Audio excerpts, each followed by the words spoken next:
তো যেহেতু হাতে কম সময় একদম, তো এখন মক দেওয়ার কোনো দরকারই নেই। আমি আমার যে আগের ভিডিও ছিল আমার চ্যানেলে একটি, তো সেখানে বলেছিলাম প্রথম থেকে মক দিতে রেগুলার, যাতে তোমার এই এক্সামের আগে টেনশনগুলো কম হয় একটু। কারণ এক্সামের টেনশন একরকম, যদি মক প্রচণ্ড দেওয়া থাকে আর মকে যদি ওভারঅল ভালো স্কোর হয়, তো এক্সামের প্রেশারটা কিন্তু অনেকটাই কমে যায়। তো সেজন্য আমি বলেছিলাম অন্তত সপ্তাহে একটা করে মক দিতে। জানি না কতজন ফলো করেছো কিনা।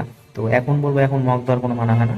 এই ভিডিওটা দেখার পর, আমার ভিডিওটা স্পেশালি দেখার পর আমি বলবো যে কোনো একটা মক দাও, যে কোনো একটা মক দিয়ে। কারণ কিসের জন্য দেবে? যাতে তুমি তোমার স্ট্রং পয়েন্ট এবং উইক পয়েন্টগুলো জানতে পারো। উইকনেস তোমার কোথায়, তোমার কোনটাতে স্ট্রেংথ, সেগুলো জেনে তুমি তোমার এই যে নাম্বার ডিস্ট্রিবিউশনটা করতে পারো, যে কোন সেগমেন্টে তুমি কত নাম্বার রাখবে। দেখা গেলো তোমার ইতিহাসটা স্ট্রং, তাহলে তুমি যেখানে আমি 40 ধরেছিলাম সেখানে তুমি 45 রাখতে পারো।